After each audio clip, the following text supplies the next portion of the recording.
Welcome to episode 30 of Let's Talk Money with Wendy Silebi. In our previous episode, we gained wisdom on wills from a certified planner, financial planner and attorney, Sheila and Robbie. So today we take the conversations to a higher level, and in the studio I am pleased to introduce Donald Dama, the Managing Director from Wealth Journey Solutions. Welcome, sir. Thanks. To the podcast. Yeah. So normally what we do, we allow our guests to introduce themselves and just highlight your education qualifications as well. Yeah, in the way of experience, I would say that I've had more than 30 years experience in the field of financial planning. And half of those 30 years were in the corporate. Another half, I would say, in independent experience where I'm on my own.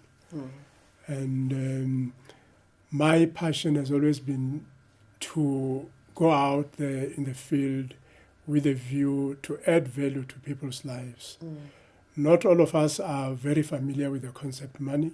Many of us are very new in the money space, and there's still a long way to go as far as understanding this concept.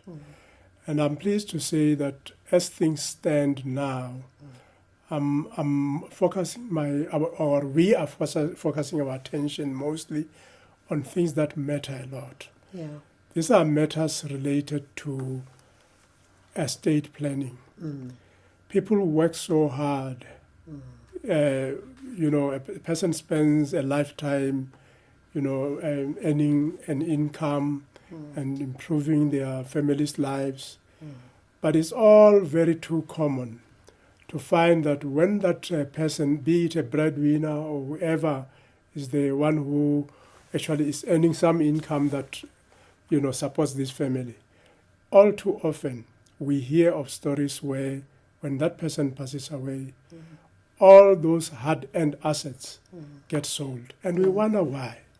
It's a big question that people have. Yeah. Why do they we thought this person was very much in control of their affairs. And by the way, what I'm talking about does not discriminate according to education level. It doesn't discriminate in terms of gender or anything. It's unfortunately across the board. Yeah. And let's not even bring race into it. We've just recently learned that during COVID, there's a lot of people, even banks, who were taken to the ombuds because heirs believed that, their loved one who looked after them had their plans in place. Yeah. But only to find that, no, it is actually the opposite. And they would then say, explain to us what happened. Yeah. A classical example is of this man who was worth hundreds of millions. And he passes away only to find that he had a girlfriend some many years ago and never changed that person as a beneficiary. And the current family could not have had their hands on those millions. Yeah, and these are things that we are not aware of. We, even at work, you choose beneficiaries and then you forget about it. You don't change, just like you don't change your will. Absolutely. You don't update it. And then when you pass away, instead of your family, mourning in peace, then they're really in turmoil because everything is just upside down. Absolutely. And I think that's one of the reasons why I really wanted us to delve into this issue of estate planning, talking about wills. And as I've already said in the introduction, in the last episode, we spoke a lot about what a will is, how to draft one, why it's important that you need to get a professional to do it for you. But one of the big things that when we spoke a few weeks ago and that we spoke about in the previous episode that I think is so important is for us to start with just talking about wills that are not executable. Absolutely. Because, in our last episode, we did say that you can write your own will if you don't want to use a financial institution. But of course, because we're not legal people, we're not estate planners, we can make mistakes. But let's start with that. A will that is not executable. Yeah. That's a very sad part of financial planning, because I would comfortably say 9 out of 10 people who have wills, their wills are not executable. And what do we mean? Let's leave the semantics aside and speak the language that everybody can understand. When we draw up a will, we are trying to address what should happen when we pass away. And how our assets should be distributed. Now, the unfortunate part is that when we get engaged in that process, we do it without full knowledge of what is to come after we pass away. And the sad part is that in the entire space of financial planning, there is what is called death taxes. Death taxes are things like estate duty. I'm not going to really speak about it in an academic way, but simply SARS provides that when a person passes away, SARS is very lenient. They're saying 3.5 million will be exempted in terms of calculating this estate duty. So if you have more than 3.5 million. Correct. Yeah, if you've got more. And by the way, we get to 3.5 million very quickly these days. Yeah. The cars we drive are already the other side of 1 million. Yeah, that's the houses true, actually. The houses we live in are like that. You can see I'm old-fashioned. I still think 3.5 million is a far off. Yeah, no, it's not. A lot of people get caught in that thinking, But then the point here is that, okay, apart from my wishes, because when I draw a will, there is a part that has to do with my own wish. Yeah. That this is what I would like to do to my heirs. Yes. But there's another part, and that part is what government wants. Yes. And that one is not negotiable. Okay. If we are talking about estate duty, which is levied at 25%, actually 20% for estates which are valued at less than 30 million. Okay. My estate is less than 30 million, and they are going to calculate estate duty, and I have an estate that is worth more than 3.5 million. Maybe my estate is worth 5 million or 10 million. They will take aside that 3.5. The rest is going to be levied at 20%. 20% is not a small figure. And it's even worse, and pardon me, ladies and gents who are not married. In that case, there's another exemption which is called Section 4Q. That Section 4Q of the Income Tax Act is actually stating that if I'm married, that 3.5 can, if I pass away, it can be passed on to my spouse. Okay. In other words, when they pass away, they now sit with 7 million. Yeah. But if I'm not married, it means I don't enjoy that benefit. So that 20% becomes reality very quickly. Yeah.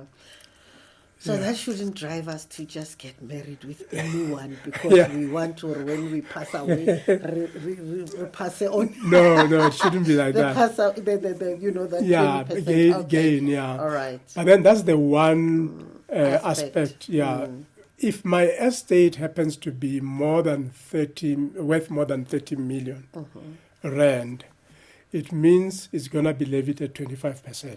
Okay.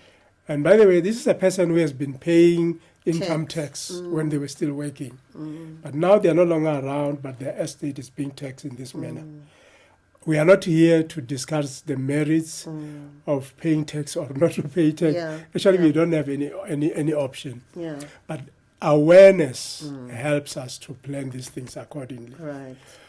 Now, what then we have talked about estate duty. We could also speak of what the so-called CGT or capital gains tax. If I happen to have assets that grow in value, like a house, I buy a house worth $1 million. By the time I pass on, the house is worth maybe 2-3 million. There is a percentage of that growth that I should share with government. That is why it is called capital gains tax. Yeah. In that gain, it goes up to the maximum of 18%. Right. Yeah. Then there's another one. This one is not really a tax. It's a fee that you pay to executors. Yes. Anyone who will assist in executing the estate, they will be allowed to charge up to 3.5% plus VAT. Right. It's very close to 4%. Yeah. Yeah. So basically what you're saying is that you will pay, and most of us have got homes. Yes. And they will appreciate in value. Absolutely. So if we do sell them or whatever, get capital gains tax. Absolutely. So you pay that. You pay for the executor. Yeah. You pay estate duty. Estate duty. Yeah. You pay. Hey, man. Yeah. Yeah. That's a lot. That's eh? a lot. It is And a now, lot. what happens to your beneficiaries that you leave behind? Does it ever happen that these tax amounts can wipe out your whole estate? That's a very good question, because I'm sitting as a normal taxpayer, and I'm saying I've got a will. I've stipulated what my wishes are. Little do I know that when I pass on, even before my heirs are taken care of, government will be wanting those to be paid. Yeah. And that is why there's a term called residue of the estate. Right. A residue refers to what remains. So my beneficiaries get masalela, from the estate, From the the residue of what's left. So What's basically, left, yeah. the government takes its share, Yes. the executors, Yes. bossars, Yeah. and then whatever is left is what your children Yes, receive. will receive. Is there a way of protecting, or even as the government takes Yes. whatever they need to take, Yes. my children, the residue they get Yeah. is substantial? Okay. In other words, by asking that question, you're actually leading us to an answer or a solution to what makes a will executable. Okay. Because the vast majority of them are not executable. You? What makes them not executable is that I'm thinking emotionally that I've got a will, my heirs will get the money. And I don't know which taxes, death taxes, are going to take away or wipe out Yeah. my entire estate. My goodness. Yeah. And when my estate is wiped out, there's nothing to execute to my heirs, Yeah. because everything has gone to government. Right. And hence now those assets have to be sold. And it's so sad for me because on an ongoing basis, I'm dealing with very sad scenarios. We do see people who are in our society or community who seem to be doing very well. We see them owning houses, owning cars. They're living the life. But often you will find that those people, and some of the stories, just that we cannot mention the specifics, some of them are so heartbreaking. Because all of a sudden you find that all those houses are getting to be sold, because the bigger the estate, the bigger the taxes. The taxes. Yes, yeah. And hence, this capital gains tax. So how do you help us? How do you then give us something that what can we do to protect? Yeah. For those who are not spiritual like I am, and like we are, Yeah. we know a scripture which says, "My people are perishing Because of of lack of knowledge." Right. Some of these things are not. I mean, I remember when I started working. Well, you can laugh at me when you're young. I thought going to eat in a restaurant is for the chosen few. Yes. Until I tried it and I realized this thing is doable. Same applies to this concept. Yeah. It's so simple, it's not funny. Because the likes of myself and other professionals have got tools that actually assist us to say, okay, give me a breakdown of what you own. Yeah. And if you give me that breakdown of what you own, I will work out the liquidity status of your estate. Okay. We will tell you your estate is liquid or is not liquid. Okay. And when I know, I can do something about it. Okay, let's pause there. Okay. For someone who doesn't understand, you and I understand what liquid means. Yes. So basically, the estate is not insolvent. It's not. It's not solvent. It's solvent. Yes. So or basically, insolvent. it means if I pass away and all those taxes are implemented, Yes. there will still be a residue for those that remain. Yes, but So majority. you tell me now. Yeah. Okay. Majority of the time, you find that there's nothing that remains to go to the heirs. Yes, no, I understand yeah. that. I'm just saying that once you've ascertained that Yes. it is liquid or Yes, not liquid, liquid, yes. then we can come up with a plan of Correct. how we then keep it liquid, right? Keep it liquid, so that yeah. my heirs don't Yeah, lose out. and fortunately these days, some of these financial institutions are becoming very innovative. There's one whereby, because it's not everyone who can take a life cover to provide for that solution. Yeah. There's one institution which actually does the calculations, Yeah. and after they may have done the calculation, they'll say all the death taxes plus the legal fees will be worth so much as per the information you have given us. Okay. And this is how you could solve the problem. You could take, instead of taking a funeral cover that we like so much, you could take a short-term kind of insurance, Right. where there is no underwriting, Right. where they say on a monthly basis you are paying 200 rand, but this 200 rand makes sure that the day you pass on, all these taxes are taken care of. What your wishes are, the remainder of your wishes for the heirs are also taken care of. Yeah, there you have it. I want to believe that what Donald Dama has just shared with us is a powerful, powerful nugget that we all need to go back and check if our wills are liquid, so that we can put in place those steps and make sure that when we do pass away, we don't leave our children or whoever we've bequeathed our estate to in debt, but rather things are taken care of. And that's the power of us having these conversations, so that we can empower each other to do the right things. Now, let's go into trusts. Okay. Hey, but where did the trust? So I want us to define what a trust is, Yes. and what the difference, if there is any, between a trust and a will. Okay. Yes.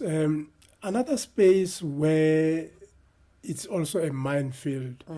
Majority of the people know that when they grow financially, it's always best to put their assets into trusts. But the catch always there is that people realize too late, when they've already grown to a certain extent and they've got assets on their personal names. And the process of transferring assets from personal name into a trust becomes prohibitive. It becomes a very expensive exercise. The best is to realize that really my plans, the plans that I have in place are such that I'm going to grow and I want to have a trust. Now, when we speak of a trust, we're talking about a tool that distances myself personally and my assets and what I own or my earthly possessions. It distances me from those things. In other words, when tax officials want to tax my estate, that trust doesn't die.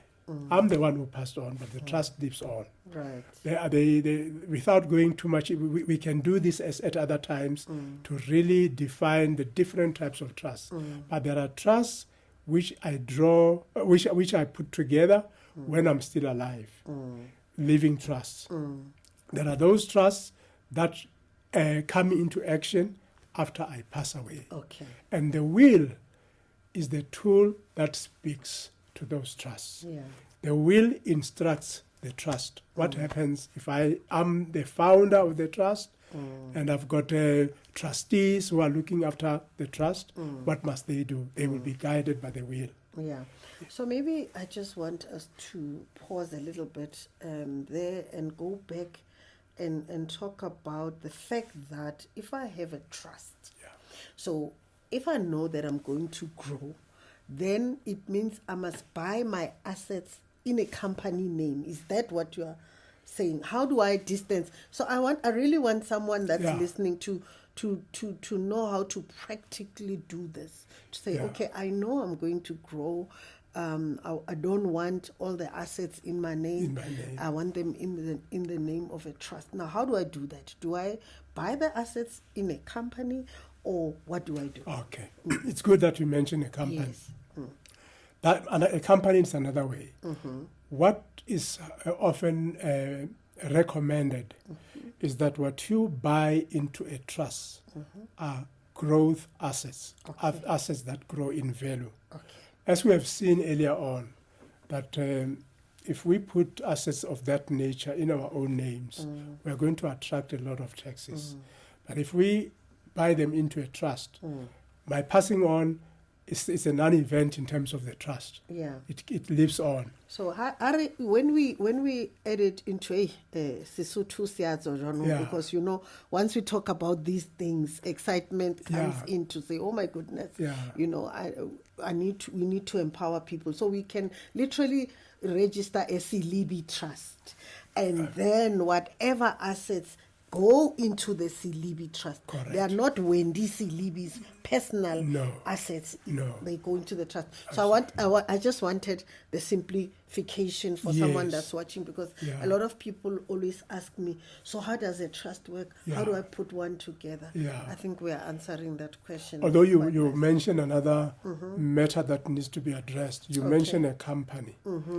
For assets that depreciate in value, like vehicles and stuff like that, if you own a company, it would be best to put them there, because they hardly attract too much tax, because they are losing value all the time. The value is going down. But it's growth assets that we know in future are going to put us into trouble when it comes to things like capital gains tax and so forth. Yeah. Okay. So, you kind of like create the trust. Do you create a trust with yourselves, or how do you create it? Good, I want it to be so practical. Yeah. The likes of people who work like myself, who are financial services practitioners, we are surrounded by top-notch professionals. Right. And they've got the best interest of the general public. Most of the services they offer, they don't even charge for them. Yeah. I'm the one who plays a role of a go-between between a professional and a member of the public out there. I then say, okay, this person wants to actually have their estate liquid. And I know that the company that specializes in that space, a company, then I draw in a professional from that space to come in, and they do now the spade work. Okay. Yeah. All right. So now let's just talk about this trust, because when you put together a trust, you also then have to allocate the assets to certain beneficiaries, and then you get trustees to manage that for you. The question that I want to ask is, if in the trust I am not mentioned, I can't challenge the trust, what the trust says when the person who gave, who allocated, passes away. Yeah, the trust itself doesn't say anything. Okay. It gets instructed by the will. Right. It's just that there are many benefits that people could reap from establishing a trust, more especially if they are growing financially. Okay. More especially when they start now reaching levels where they pay maximum marginal tax, which is at the higher, maybe 45%. 45%, yes, yeah. Now it becomes important. Why? Because some of the benefits of putting together a trust is that if you've got beneficiaries, and these beneficiaries, you spend money to maintain them. You could use your trust as a conduit or a pipe to channel funds from wherever you are generating the revenue to those people. And by so doing, you are actually reducing tax. Okay, right. So what are the costs that are associated with creating and maintaining a trust? Things have changed drastically. SARS has become very, very stringent in terms of management of trusts. Previously, and I could comfortably say, majority of trusts that are out there are just shells. They've got trustees, and most of them are not even managed. They get declared invalid very, very quickly lately. Okay. Because there are certain rules that have been put in place by SARS to make sure that this trust is valid. There are certain returns and submissions that has to be done to SARS. And we are realizing that a lot of trustees, in actual fact, these days, to actually agree to become a trustee is a very serious responsibility. Because when the trust is not being managed correctly, you are the one who's answerable. Exactly. Yeah. So it's like your fiduciary duties. Absolutely. Right. Yeah. Okay. All right. Now, there's one thing that I want us to go back to. So let's say I then do my will and I've got minor children. But in my will, I don't make provision for a trust to be formed.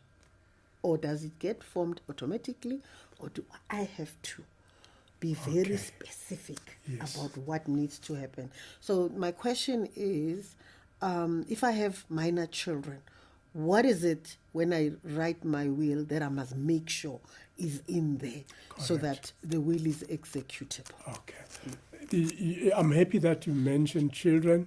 You also mentioned the word trust.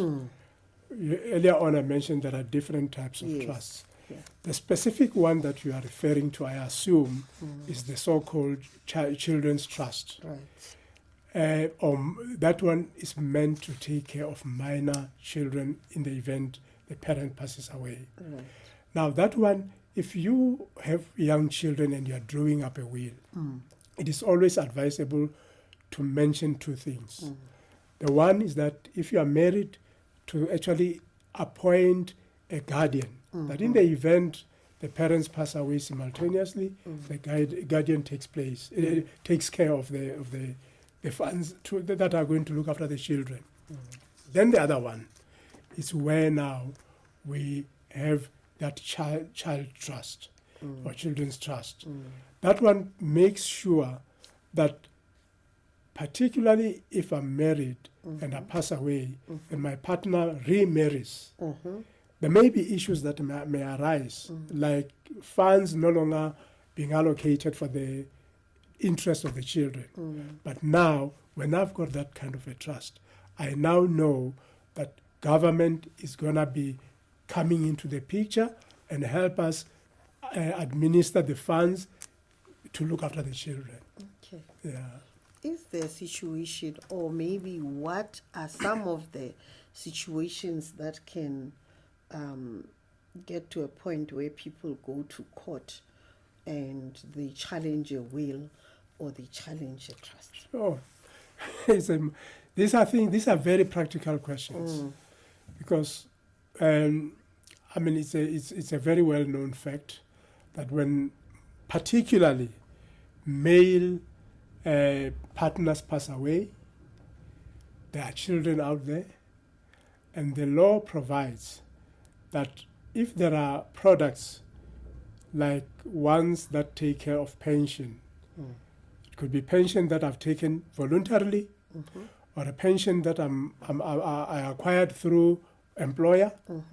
We know about benefits such as pension funds at work or provident funds. That one is managed by the Pension Funds Act. Yes. And it provides that any person who can come and prove dependency on the deceased should be taken care of as well, should be included in the distribution of the assets of this person. Okay.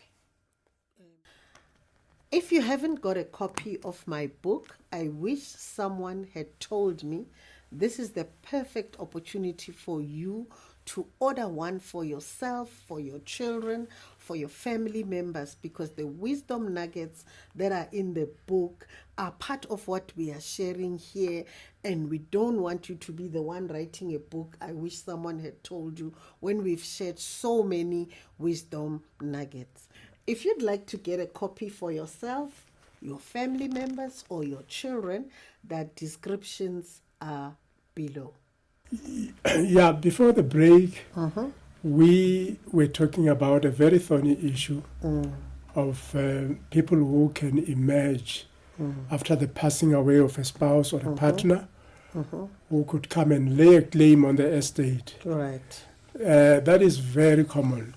We need to know that we are living in money economy now. We are no longer in the traditional type of living. There are laws and rules and regulations that govern relationships. And for as far as I know, when someone passes away and they have children that are outside of the marriage, they are allowed by law, those kids, to come and lay a claim on the estate, and nobody could stop them.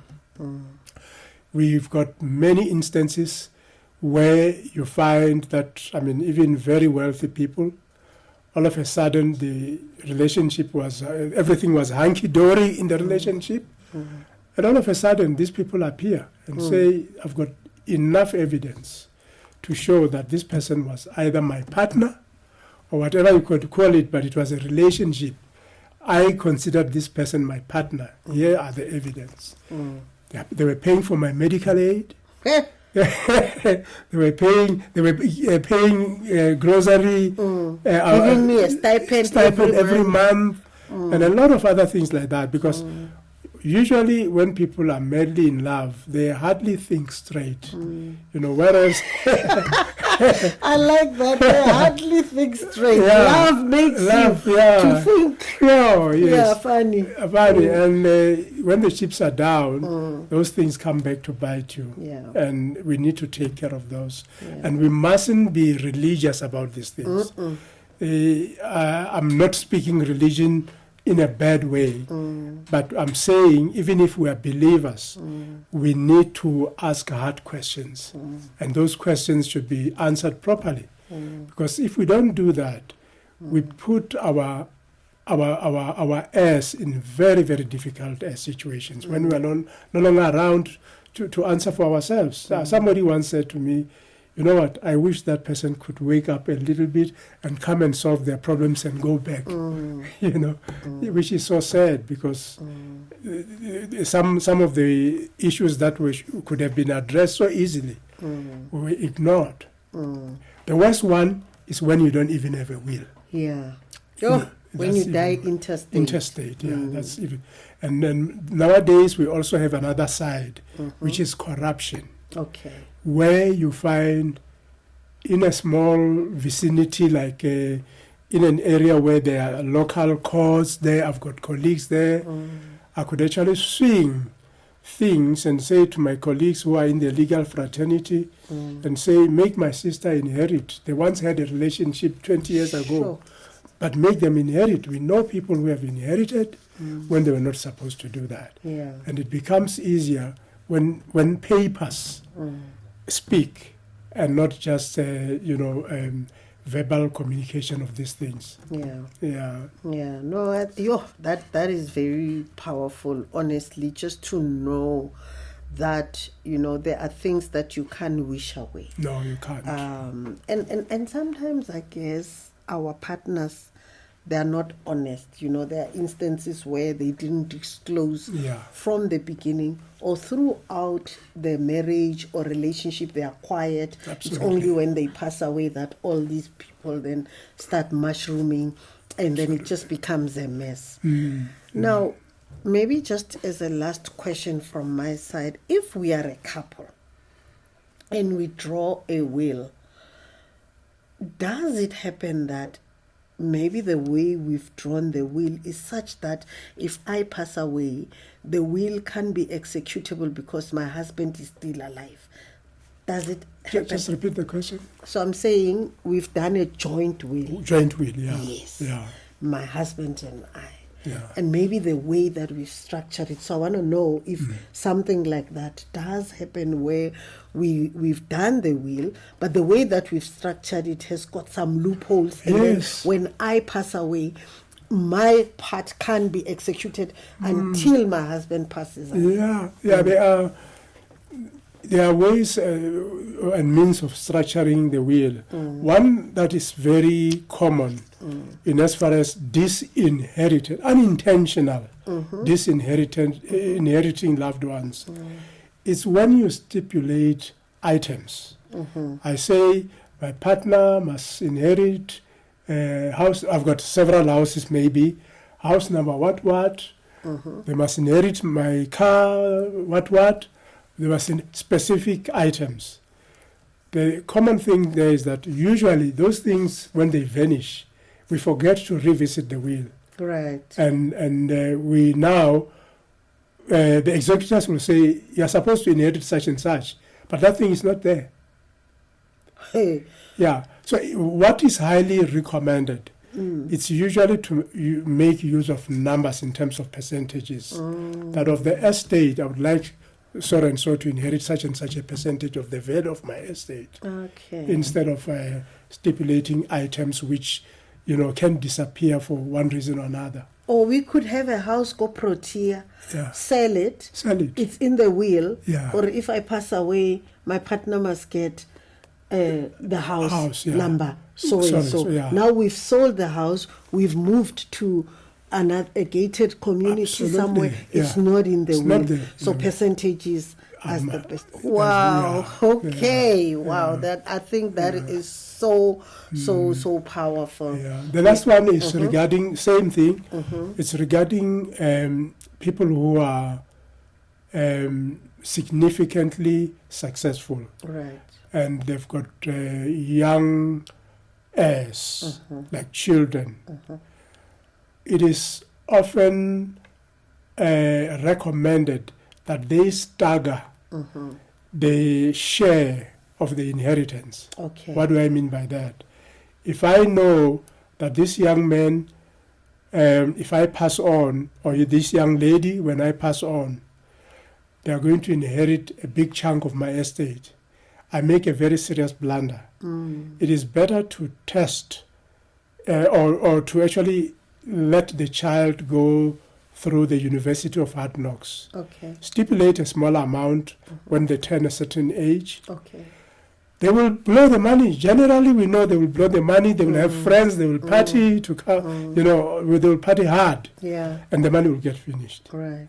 By the time they get the next stipulation, they have learned from the University of Hard Knocks. Okay. They won't handle the money the same way they handle the small amount. Okay. Yeah. All right. Maybe break it down for me. Okay.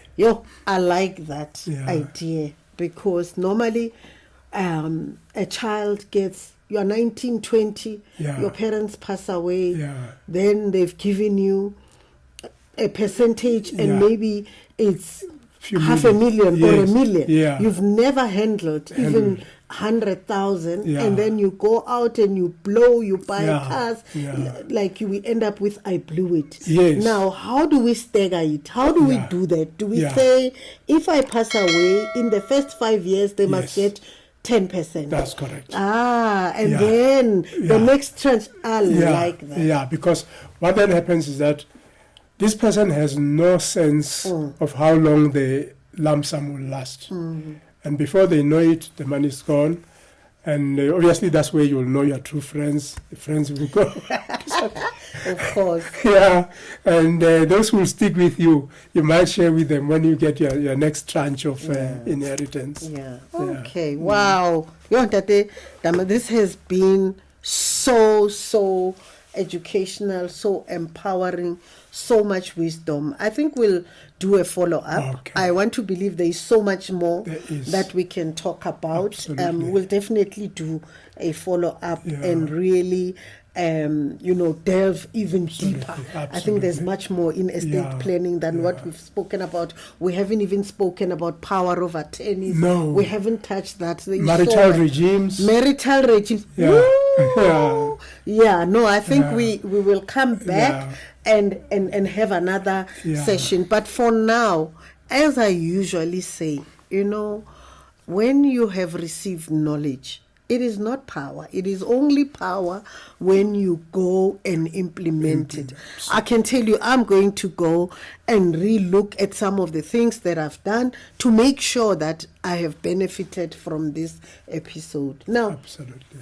usually I ask my guests to give us a wisdom nugget that people will remember. Or when they think of episode 30, Tate Dama, and they like, this is what he said. They grab that and they tag it, and it becomes something that they can go into. Yeah, I would simply say it's understandable to really pay black tax when you're still alive and can control it the way you outlined, where you could specify the figures that you share with your loved ones while you're around. But really, this black tax, when it comes to when you're not around, it becomes very, very destructive. It becomes a destruction of wealth. So let's not destroy wealth. We are so passionate in acquiring this wealth while we are alive. Let's also become passionate about how to make it a generational wealth and not let it not end with us. Yeah. Wow. Let it not end with us. Let's not create the wealth, build it, and not protect it. Absolutely. And then it just dies when we die. Well, thank you so much for... Thank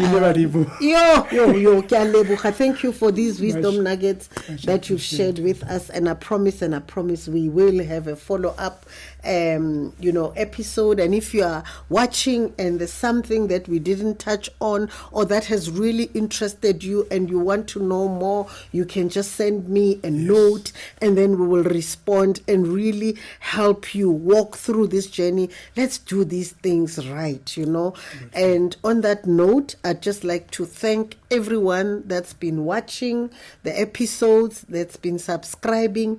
If you haven't subscribed, just click on that button so that you don't miss all these exciting episodes. And if by now you haven't bought my book, please go to my website, wendysilibi.co.za, and purchase the book or contact me. I'll make sure you have the book.